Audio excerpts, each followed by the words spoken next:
Kita lihat kereta yang tak ada di Malaysia. Ini ialah EV mewah. EV mewah. Brand EV mewah. Dan model dia ialah Avatar 11. Dia bukan 11. Avatar 11. So ini memang segak. Di belakang ada lagi satu warna. Warna belakang lebih menarik. So kita tengok. Kita tengok apakah. Dalam warna ini lebih menarik. Angka suka brand kereta ini kerana muka dia memang molek, cantik dan berbeza daripada mana-mana model. Logo dia. Ini logo dia.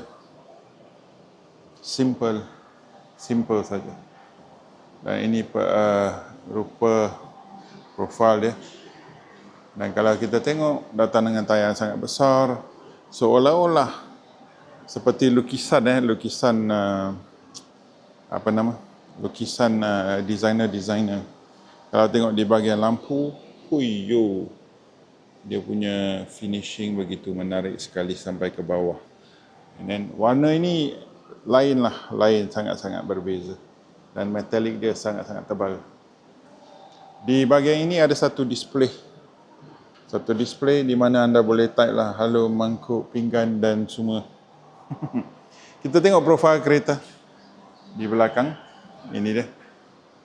Belakang dia memang lebih menarik daripada depan, tapi depan dia sudah sangat-sangat cantik dan molek. Design rim dia pun memang cun. Datang dengan tayar Continental Premium Contact 6. Dia punya, tengok. Ini kereta EV mewah, brand EV mewah. Ada dua spek. Satu long range boleh 640 lebih kilometer, yang biasa 500 lebih lah. So tengok dia punya charging punya pintu begitu menarik. Dan paling menarik sekali dia datang dengan windscreen belakang yang begitu comel sekali. Kalau kita tengok di belakang, dia punya desain belakang macam terbantut. Terbantut. And then dia punya yang ini ada spoiler tau. Dia punya speed sensitive spoiler, dia akan keluar bila tengok dia punya design melengkung.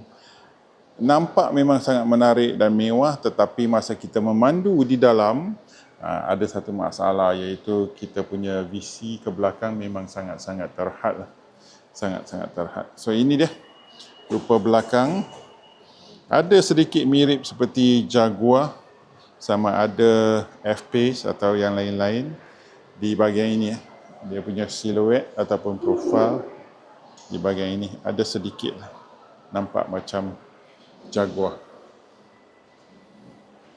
Memang sangat menarik kereta ini. Angka menunggu dia datang ke Malaysia, tapi belum lagi. Tidak sebegitu awal. Kita pun intip ke dalam. Kita intip ke bahagian dalam. Kereta ni banyak video on the internet di dalam dia. So korang tengoklah. Korang cari. So kita datang untuk melihat dengan mata sendiri apakah rupa dan apakah kelebihan kereta ini. Tapi sayang, orang yang jaga tempat ni, dia dah keluar makan. So very nice. Ini bahagian warna yang lebih cerah. Ini warna yang lebih gelap. Seperti seolah-olah matte. Tapi dia pun ada metalik juga. So ini lebih kepada style James Bond lah. Kalau korang James Bond, The Saint, tengok body dia. Melengkung dan membulat ke bahagian depan. So very very nice.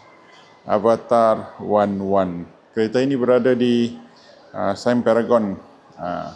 Tapi dah masuk ke Singapura juga. Sudah masuk ke Singapura juga. Kereta ini berbeza daripada kereta-kereta yang lain sebab dia menggunakan LiDAR sensor. So kereta ini memang true. Di mana dia boleh autonomous driving, bawa dengan sendiri dengan LiDAR sensor dia seperti Tesla, di mana dia boleh lebih tepat lagi dengan menjangkakan pergerakan kereta, orang, manusia dan lain-lain.